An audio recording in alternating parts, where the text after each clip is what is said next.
Hello friends, तो कैसे हैं आप लोग। तो फ्रेंड्स, आज आप लोगों का TRE 4 का जो है ऑफिशियली यहाँ पर घोषणा हो चुका है, जो कि आपके शिक्षा मंत्री जी ने आज सदन में इस बात की घोषणा करी है कि आपका TRE 4 का नोटिफिकेशन, मतलब उन्होंने कहा है कि TRE 4 का प्रोसेस जो है मई में स्टार्ट करा जाएगा। तो भाई एक तरह से आपका यहाँ पर एक ऑफिशियल नोटिफिकेशन यहाँ पर आपका जारी होता हुआ दिख रहा है कि मई में नोटिफिकेशन जारी हो जाएगा।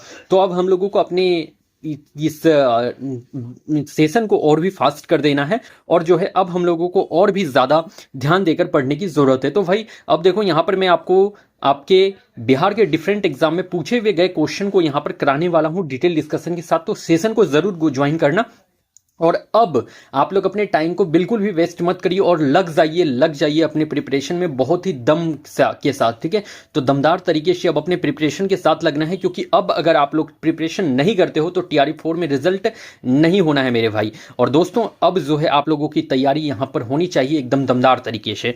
तो मैं आप लोगों के लिए यहाँ पर लेकर आता हूँ सेशन डेली 7 बजे। तो आप लोग इस सेशन में ज़रूर ज्वाइन करना, और यहाँ पर डिटेल डिस्कशन मिलेगा डेली आपको। और पहले भी मैंने बता रखा था आपको कि आपके TRE 4 का नोटिफिकेशन जो है वो मई में देखने को मिलेगा। और यहाँ पर आज जो है आपके शिक्षा मंत्री जो है मिस्टर सुनील कुमार ने इस बात को कहा है कि मई से स्टार्ट हो जाएगा, और TRE 4 में बार बार कहता था कि मई में नोटिफिकेशन देखने को मिलेगा। प्रीवियस कल का जो वीडियो मेरा है उसमें भी मैंने कह रखा था कि TRE 4 का नोटिफिकेशन मई में मिलेगा, और आज जो है उसका ऑफिशियल आपको यहाँ पर देखने को भी मिल गया है। बहुत सारे ऐसे थे जो कि कहते थे यार ये TRE 4 आएगा ही नहीं, तो आज जो देखो इस बात का पूरी तरह से खत्म हुआ कि TRE 4 नहीं आएगा। मैं तो यार बार बार कहता था कि TRE 4 श्योर आना है, और देखो वही हुआ ही, TRE 4 आया भी। मेरा आप लोग वीडियो चेक कर लेना, मैंने कहीं पर भी इस बात को नहीं कहा था कि TRE 4 नहीं आएगा। मैंने हर टाइम आपको मोटिवेट कराया और कहा है कि TRE 4 जरूर आएगा, अपनी पढ़ाई को करते रहिए। और देखो TRE 4 आ भी गया, जो कि आपके मई में नोटिफिकेशन देखने को मिल जाएगा। तो अब लग जाइए आप लोग एकदम बिल्कुल ही दमदार तरीके से, बिल्कुल हर बात को भूलते हुए यहाँ तैयारी के साथ जुड़ जाइए जोश के साथ। तो हमारा फर्स्ट क्वेश्चन है, 1857 की क्रांति के समय वायसराय थे। तो 1857 की क्रांति के समय वायसराय कौन थे भाई? तो कैनिंग, तो बिल्कुल करेक्ट। 1857 के समय जो कैनिंग थे, ये कैनिंग ही वो वायसराय थे जिन्होंने विधवा पुनर्विवाह कानून बनाया था। क्या बनाया था? तो विधवा पुनर्विवाह कानून बनाया था। किसने बनाया था? तो कैनिंग ने विधवा पुनर्विवाह कानून बनाया था, लॉर्ड कैनिंग ने। और इसका किसने समर्थन किया था? तो ईश्वर चंद्र विद्यासागर ने इसका सपोर्ट करा था। ईश्वर चंद्र विद्यासागर ने विधवा पुनर्विवाह कानून का सपोर्ट करा था। ईश्वर चंद्र विद्यासागर ने विधवा पुनर्विवाह कानून का जो है सपोर्ट करा था भाई, इस बात को भी याद रख लीजिएगा। तो विधवा पुनर्विवाह कानून से लॉर्ड कैनिंग और ईश्वर चंद्र विद्यासागर दोनों जुड़े हुए हैं। ये कैनिंग जो है 1857 की क्रांति के समय वायसराय थे। और देखो एक बात और जान लेना कि 1 नवंबर 1858 को महारानी विक्टोरिया का घोषणा पत्र इलाहाबाद में जो है लॉर्ड कैनिंग ने ही पढ़ा था। महारानी विक्टोरिया का, किसका?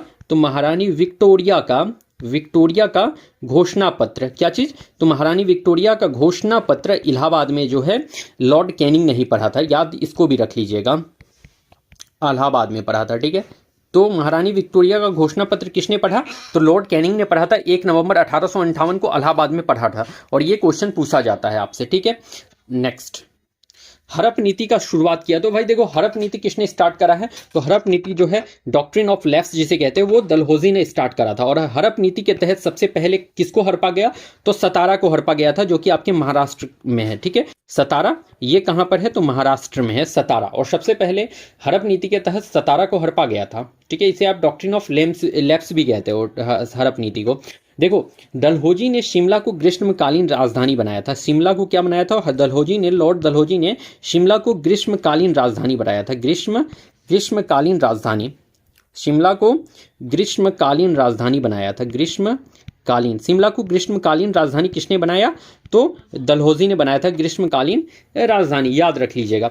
इन्होंने जो है भाई कॉम्पिटिटिव एग्जाम स्टार्ट करा था, प्रतियोगी परीक्षा का स्टार्ट इन्होंने ही करा था। प्रतियोगी परीक्षा स्टार्ट इन्होंने ही करा था।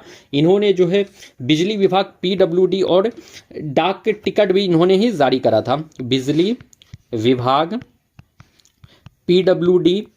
PWD और डाक टिकट का भी जारी इन्हीं के टाइम पर हुआ था। तो बिजली विभाग PWD और डाक टिकट किन के टाइम पर हुआ है? तो डलहौजी के टाइम पे हुआ है, ये बात याद रख लीजिएगा। सर्वप्रथम जो है रेल जो है इन्हीं के टाइम पर चली थी। रेल जो ट्रेन चली थी सबसे पहले तो इन्हीं के टाइम पे चली थी 1853 में। कब? तो 16 अप्रैल 1853। ठीक है। 16 अप्रैल 1853 में रेल इन्हीं के टाइम पर चली थी और कहाँ से कहाँ तक, तो बंबई से थाने तक, बंबई टू थाने तक। ठीक है, तो बंबई से थाने तक लॉर्ड डलहौजी के टाइम पर ट्रेन चली थी सबसे पहला। लॉर्ड डलहौजी भाई एक बात और याद रख लीजिएगा लॉर्ड डलहौजी से, कि इन्होंने अवध राज्य पर कुशासन का आरोप लगाकर हरपा था। अवध राज्य को कैसा आरोप लगाकर, अवध राज्य पर कुशासन का आरोप लगाकर हरपा था लॉर्ड डलहौजी ने। कुशासन का आरोप लगाकर हरपा था लॉर्ड डलहौजी ने। अवध राज्य पर कुशासन का आरोप लगाकर लॉर्ड डलहौजी ने हरपा था भाई। और कब, तो 1856 में इन्होंने हरपा था लॉर्ड डलहौजी ने अवध को। इस बात को भी ध्यान में आप लोग जरूर रख लीजिएगा। देखो लीटन यहाँ है, तो लीटन से एक बात याद रख लेना कि लीटन जो है इन्होंने वर्नाकुलर प्रेस एक्ट लागू किया था 1878 में। क्या किया था, तो वर्नाकुलर प्रेस एक्ट लागू किया था। यहाँ पर शॉर्ट में लिख देता हूँ, वर्नाकुलर प्रेस एक्ट लागू 1878 में लॉर्ड लीटन ने करा था।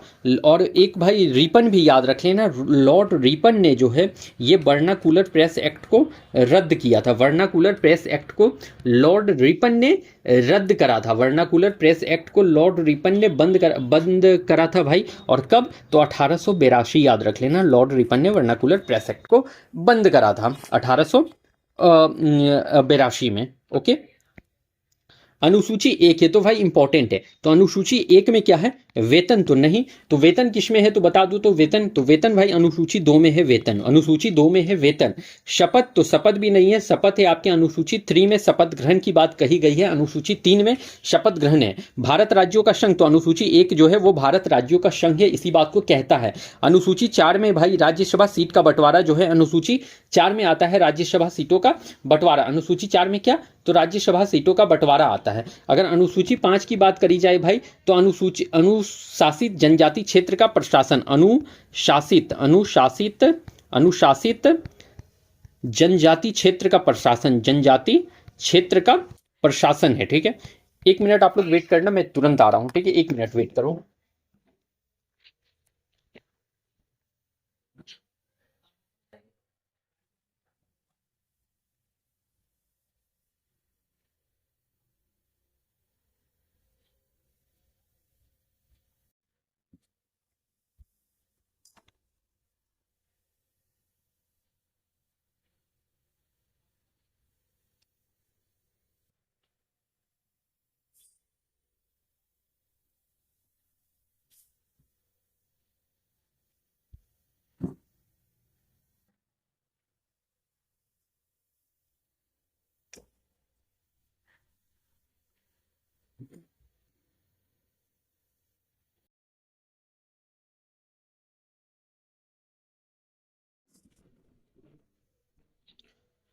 हाँ, तो भाई अनुसूची 5 में क्या था, तो अनुशासित जनजाति क्षेत्र का प्रशासन था। अगर 6 की बात करी जाए, अनुसूची 6 की, तो इसमें था असम, त्रिपुरा, मेघालय और मिजोरम का विशेष प्रावधान। असम, त्रिपुरा, मेघालय और मिजोरम का, असम, त्रिपुरा, मेघालय और मिजोरम का विशेष प्रावधान। ये सब कॉपी में लिखते चलिएगा आप लोग, अभी कॉपी में नोट डाउन जरूर करेंगे दोस्तों। 7th की बात करी तो जाए तो 7th में सूची की बात करी गई है। 7 में सूची, अनुसूची 7 में सूची की बात करी गई है। संघ सूची, राज्य सूची और समवर्ती सूची, 3 टाइप का सूची, तीनों का बात करा गया है अनुसूची 7 में। अनुसूची 8 में जो है भाषा का बात किया गया है। क्या, अनुसूची 8 में भाषा। अनुसूची 9 में क्या है भाई, तो अनुसूची 9 में है भूमि सुधार। अनुसूची 9 में भूमि सुधार याद रख लीजिएगा। अनुसूची 10 में दल बदल याद रख लेना है, दल बदल। अनुसूची 10 में क्या है भाई, तो अनुसूची 10 में दल बदल आपको याद रख लेना है। 10 है तो दल बदल, 10 है तो दल बदल, ऐसे याद रख लो थोड़ा ट्रिक से आप लोग। अनुसूची 11 में क्या है, तो पंचायती राज है अनुसूची 11 में। अनुसूची 11 में क्या है, तो पंचायती राज है अनुसूची 11 में। और पंचायती राज में कितने विषय, तो 29 विषय को भी याद रख लीजिएगा। पंचायती राज में कितने विषय, तो 29 विषय। और अनुसूची 12 में क्या है, तो नगर निगम है। अनुसूची 12 में क्या है, तो नगर निगम है। और नगर निगम में कितने विषय हैं, तो 18 विषय हैं आपके नगर निगम में, इसको याद रख लेना है। तो देखो भाई, मैंने 12 के 12 अनुसूची यहाँ पर आपसे डिस्कस कर रखा है। अगर अनुसूची पूछ ले कि अभी प्रेजेंट टाइम पे टोटल अनुसूची कितना है, प्रेजेंट टाइम पर टोटल अनुसूची कितना है, तो 12 अनुसूची आपको याद रख लेना है। प्रेजेंट टाइम पर अनुसूची कितना, तो 12। अगर पूछ ले आपसे कि संविधान बनने समय अनुसूची कितना था, संविधान बनने समय अनुसूची कितना था, तो संविधान बनने समय जो अनुसूची था वो मात्र 8 था। कितना था, तो 8। संविधान बनने समय अनुसूचियां कितनी थी, तो 8 थी। और अभी प्रेजेंट टाइम पे अनुसूची कितना है, तो 12 है। और 12 की 12 अनुसूची मैंने यहां पर आपसे डिस्कस कर लिया है। मौलिक कर्तव्य का विचार कहां से लिया गया है, और विचार जो है one of the most important question है भाई, विचार, क्योंकि ऐसा क्वेश्चन एग्जाम में देखने को जरूर मिल जाता है, विचार वाला क्वेश्चन कि कहां से लिया गया है। तो मौलिक कर्तव्य का विचार कहां से, अमेरिका से तो नहीं, तो रूस से लिया गया है। मौलिक कर्तव्य का विचार लिया गया है रूस से। मौलिक कर्तव्य का विचार, अगर मौलिक कर्तव्य पूछ ले कि टोटल मौलिक कर्तव्य कितने हैं प्रेजेंट टाइम में, तो 11 मौलिक कर्तव्य हैं अभी। टोटल मौलिक कर्तव्य कितने, तो 11 मौलिक कर्तव्य हैं। आजादी के समय मौलिक कर्तव्य कितने थे, ये आपसे पूछ सकता है कि आजादी के समय मौलिक कर्तव्य कितने थे, तो याद रख लेना कि आजादी के समय मौलिक कर्तव्य नहीं था। आजादी के समय मौलिक कर्तव्य नहीं था, ठीक है।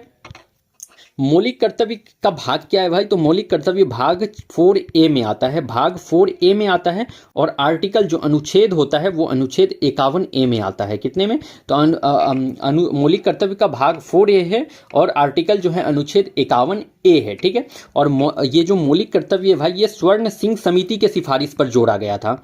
स्वर्ण सिंह समिति के सिफारिश पर जोड़ा गया था। ये जो मौलिक कर्तव्य है वो स्वर्ण सिंह समिति के सिफारिश पर जोड़ा गया था। और देखो 1976 में जो 42वां संविधान संशोधन के तहत 10 मौलिक कर्तव्य जोड़ा गया। 1976 में 42वां संविधान संशोधन के तहत क्या, तो संशोधन के तहत जो है 10 मौलिक कर्तव्य जोड़े गए।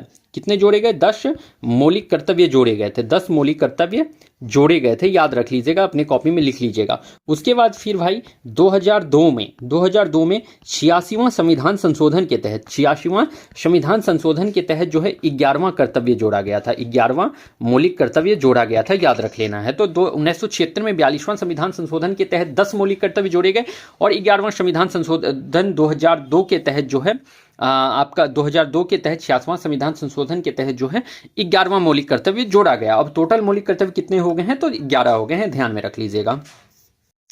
बंगाल में द्वैध शासन लागू किया, तो द्वैध शासन लागू बंगाल में हेस्टिंग ने नहीं करा था, बंगाल में द्वैध शासन लागू क्लाइव ने करा था। अगर आपसे पूछ ले कि बंगाल से द्वैध शासन आखिर हटाया किसने, तब हेस्टिंग याद रख लीजिएगा, हेस्टिंग, ठीक है। तो बंगाल से द्वैध शासन हटाया किसने, तो हेस्टिंग याद रख लीजिएगा, और लगाया किसने, तो क्लाइव याद रख लीजिएगा, ठीक है। द्वैध शासन, तो देखो राज्यों में द्वैध शासन जो लागू हुआ था, राज्य में द्वैध शासन जो लागू हुआ था वो 1919 के अधिनियम के तहत हुआ था। 1919 के अधिनियम के तहत हुआ था राज्यों में द्वैध शासन लागू। 1919 अधिनियम के तहत क्या हुआ, तो राज्यों में द्वैध शासन लागू हुआ। 1919 अधिनियम को भाई मॉन्टेग्यू चेम्सफोर्ड भी कहा जाता है, मॉन्टेग्यू चेम्सफोर्ड भी कहा जाता है इस 1919 के अधिनियम को। अगर आपसे पूछ ले कि केंद्र में द्वैध शासन किसके तहत लागू हुआ, तो केंद्र में अगर द्वैध शासन पूछ ले तो ये 1935 के अधिनियम के तहत जो है केंद्र में द्वैध शासन लागू हुआ था। 1935 के अधिनियम के तहत केंद्रों में द्वैध शासन लागू हुआ। इन दो बातों को ध्यान में रख लीजिएगा। पटना में साइमन कमीशन का विरोध किया, तो पटना में साइमन कमीशन का विरोध राजकुमार शुक्ला ने करा, नहीं। राजकुमार शुक्ला जो है 1917 के चंपारण से ये जुड़े हुए थे भाई, चंपारण से जुड़े हुए थे राजकुमार शुक्ला, ठीक है। सहजानंद सरस्वती जो है अखिल भारतीय किसान सभा से जुड़े हुए हैं, अखिल भारतीय किसान सभा से जुड़े हुए थे। अखिल भारतीय किसान सभा का गठन जो है स्वामी सहजानंद सरस्वती ने करा था 1936 में। अखिल भारतीय किसान सभा का गठन स्वामी सहजानंद सरस्वती ने 1936 में, तो ये भी नहीं होना है। मजरूल हक ने जो है पटना में साइमन कमीशन का विरोध करा था, मजरूल हक ने, ठीक है। देखो साइमन कमीशन के बारे में यहां मैं टोटल आपसे डिस्कस कर लेता हूं। इसका गठन कब हुआ था, साइमन कमीशन का गठन जो हुआ था वो नवंबर 1927 में हुआ था। कब, तो नवंबर 1927 में जो है साइमन कमीशन का गठन हुआ था। इस बात को ध्यान में आपको रखते हुए चलना है। तो साइमन कमीशन का गठन कब, तो नवंबर 1927 में साइमन कमीशन का गठन। और ये भारत कब आया, तो भारत कब आया था Simon commission, Simon commission Bharat आया 1928 में। और वो भी कब, तो 3 फरवरी 1928 में साइमन कमीशन भारत आया। और कहां पर आया था, तो बंबई में आया था, इसको भी ध्यान में रख लीजिएगा। तो 3 फरवरी 1928 को भारत आया साइमन कमीशन।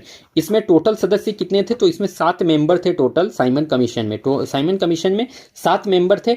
इसका उद्देश्य क्या था भाई, तो 1919 के अधिनियम का जांच करना, इसका मेन उद्देश्य था 1919 अधिनियम का जांच करना। इसका मेन क्या था उद्देश्य, तो टारगेट इसका मेन था 1919 के अधिनियम का जांच करना। देखो ये साइमन कमीशन का जो है यहाँ भारत में विरोध भी करा गया था। तो विरोध क्यों हुआ था साइमन कमीशन का भारत में, क्योंकि देखो इसमें एक भी जो सदस्य थे वो भारतीय नहीं थे, भारतीय सदस्य नहीं थे, ठीक है। तो इसमें एक भी सदस्य जो है भारतीय नहीं थे, इसलिए साइमन कमीशन का विरोध भी हुआ था, ठीक है। तो एक भी भारतीय सदस्य नहीं होने के कारण साइमन कमीशन का विरोध भी हुआ था भारत में।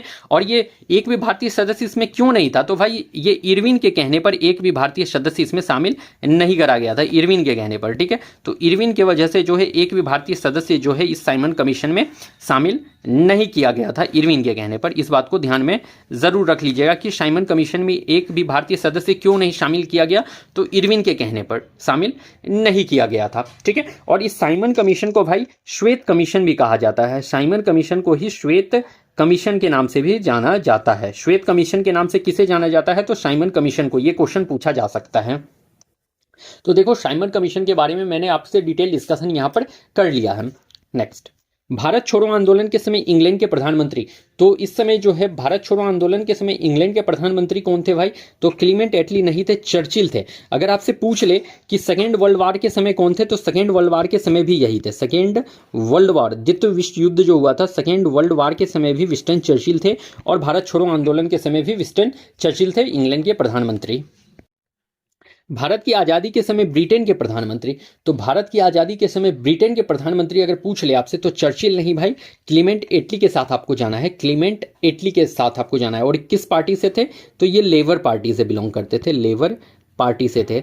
तो भारत की आज़ादी के समय ब्रिटेन के प्रधानमंत्री क्लीमेंट एटली, जो कि लेबर पार्टी से बिलोंग करते थे। अगर आपसे पूछ ले कि भारत की आज़ादी के समय जो है भारत का वायसराय कौन था, भारत की आज़ादी के समय भारत का वायसराय कौन था, आपसे पूछ सकता है ना, तो लॉर्ड माउंटबेटन, याद रख लीजिएगा, लॉर्ड माउंटबेटन। तो लॉर्ड माउंटबेटन भारत की आज़ादी के समय भारत का वायसराय था, ठीक है। अगर आपसे पूछ ले भारत की आज़ादी के समय जो है कांग्रेस का अध्यक्ष कौन था, भारत की आज़ादी के समय जो थे वो कांग्रेस का अध्यक्ष कौन था, भारतीय राष्ट्र कांग्रेस का अध्यक्ष कौन था भारत की आज़ादी के समय, तो जेबी कृपलानी, याद रखना है, जेबी कृपलानी। तो जेबी कृपलानी, इसको याद में रख लेना है आप लोगों को।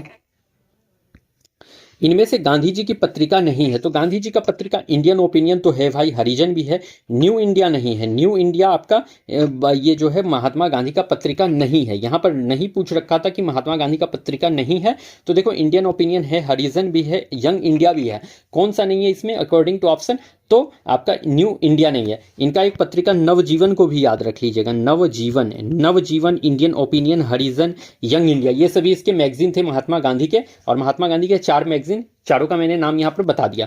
अगर बुक महात्मा गांधी का पूछ ले तो एक याद रख लीजिएगा, माई एक्सपेरिमेंट विथ ट्रूथ, सत्य के साथ मेरे प्रयोग, माई एक्सपेरिमेंट विथ ट्रूथ, ठीक है। तो माई एक्सपेरिमेंट विथ ट्रूथ जो है महात्मा गांधी का बुक था, सत्य के साथ मेरे प्रयोग। और इनका एक बुक था हिंद स्वराज, हिंद स्वराज, हिंद स्वराज बुक था, हिंद स्वराज। और गांधी जी ने इस हिंद स्वराज बुक में ही अंग्रेजों को बांझ और वेश्या कहा था, हिंद स्वराज बुक में ही गांधी जी ने अंग्रेजों को बांझ और वेश्या कहा था, याद रख लीजिएगा इस बात को आप लोग।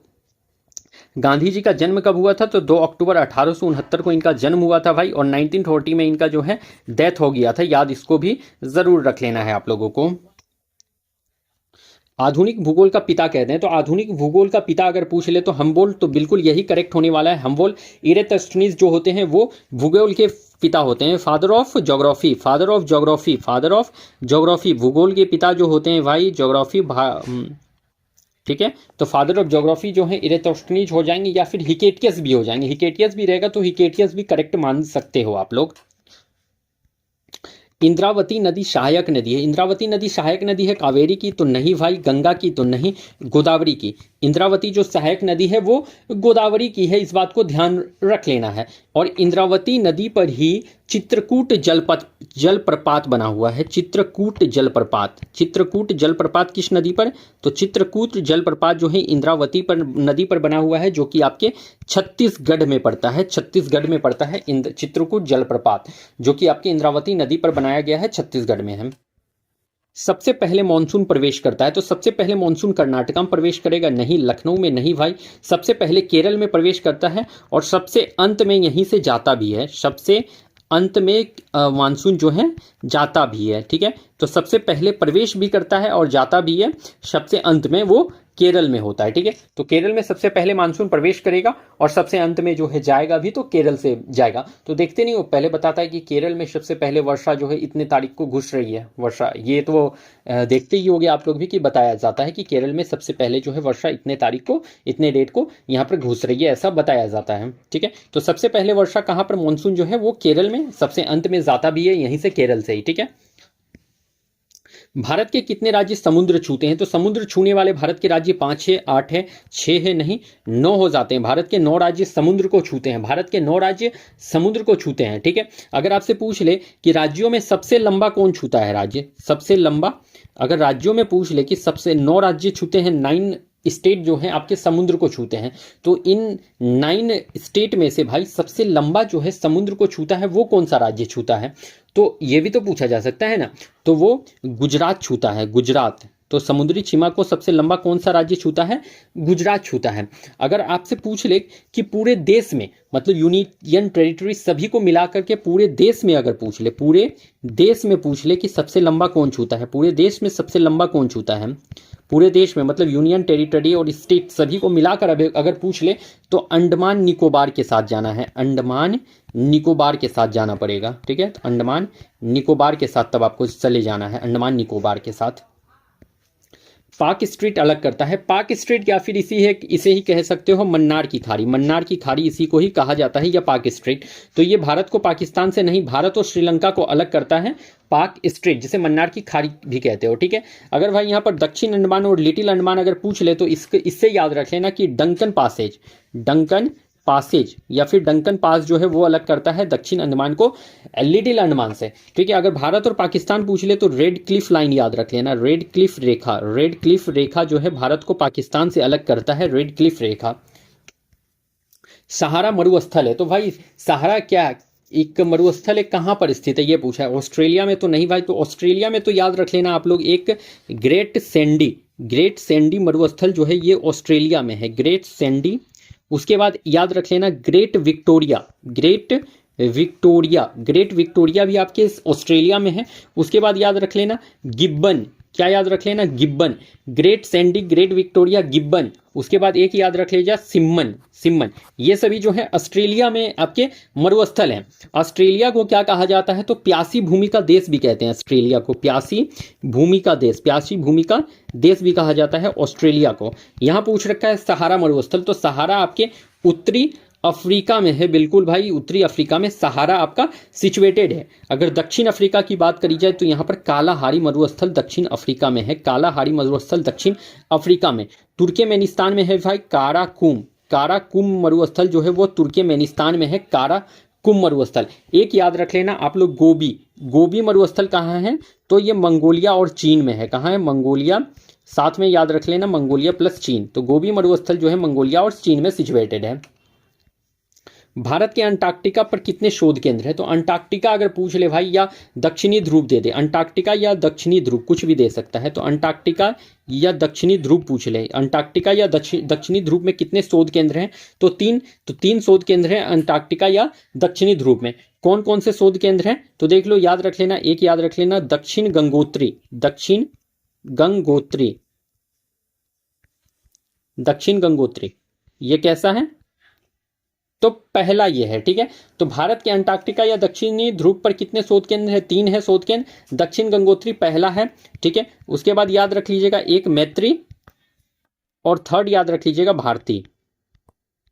दक्षिण गंगोत्री, मैत्री और भारती, ये 3 शोध केंद्र हैं आपके अंटार्कटिका में। लू चलती है यूएसए में, लू भाई तो ये एक गर्म हवा है, क्या है? तो लू एक गर्म हवा है जो कि आपके भारत में चलती है, ठीक है। और ये भाई आपके बिहार से भी पर्सनली ये बिहार में भी चलता है आपका लू, इसको भी ध्यान। यूएसए में लू नहीं, फ्रांस में नहीं, स्विट्जरलैंड में नहीं, इंडिया में लू चलता है। लू कहाँ पर चलता है? एक गर्म हवा है जो कि आपके इंडिया में चलता है। अगर यूएसए आपसे पूछ ले कि यूएसए में कौन सा चलता है, तो चिनूक याद रख लीजिएगा, चिनूक, चिनूक आपके यूएसए में चलता है। इसे ही हिमखोर भी कहा जाता है, हिमखोर, हिमखोर दे दे या चिनूक दे दे तो यूएसए याद रख लीजिएगा। फ्रांस से याद रख लीजिएगा, फ्रांस में कौन सा हवा? तो मिस्ट्रल हवा जो है आपके फ्रांस में चलता है मिस्ट्रल, मिस्ट्रल फ्रांस में। अगर स्विट्जरलैंड पूछ ले तो स्विट्जरलैंड में आप लोग याद रख लेना फोन, फोन कहाँ पर, तो स्विट्जरलैंड में एक गर्म हवा चलता है जिसे फोन कहा जाता है। एक याद रख लेना आप लोग हरमट्टान, हरमट्टान, हरमट्टान, इसे ही डॉक्टर विंड भी कहा जाता है, डॉक्टर विंड।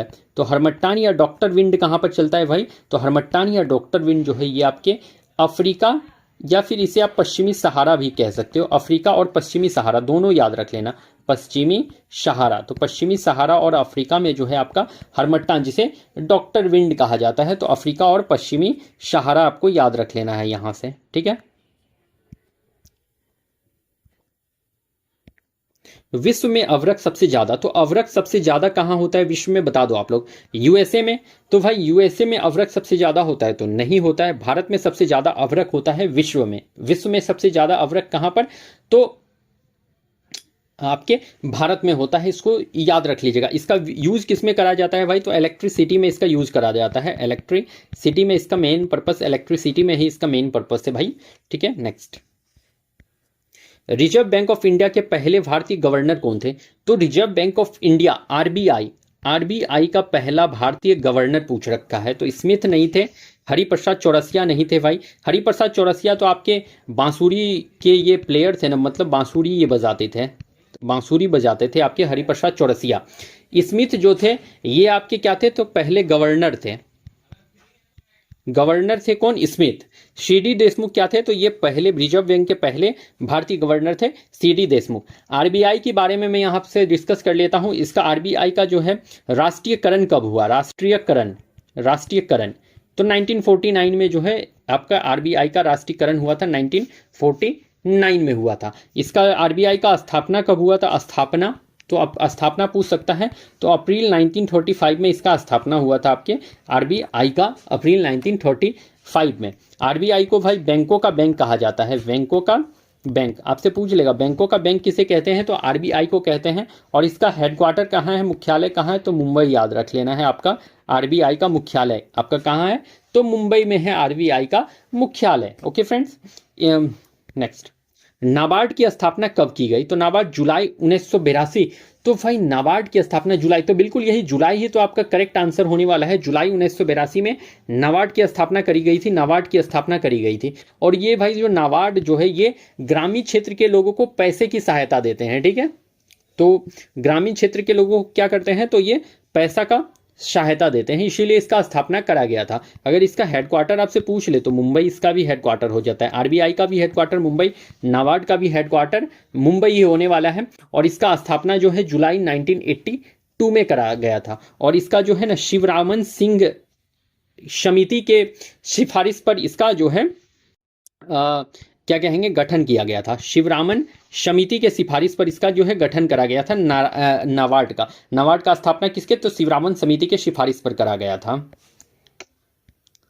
तो फ्रेंड्स हमारा आज का सेशन यहाँ पर कंप्लीट होता है। मैंने यहाँ पर आपके साथ कंप्लीट डिटेल डिस्कशन कर रखा है, तो आप लोग इस सेशन को जरूर ज्वाइन करना भाई, और ये सेशन आपके लिए बहुत ही ज़्यादा बेनिफिशियल होने वाला है। तो चलिए मैं फिर मिलता हूँ कल आपसे किसी नेक्स्ट सेशन में, तब तक के लिए आप लोगों को thank you and best of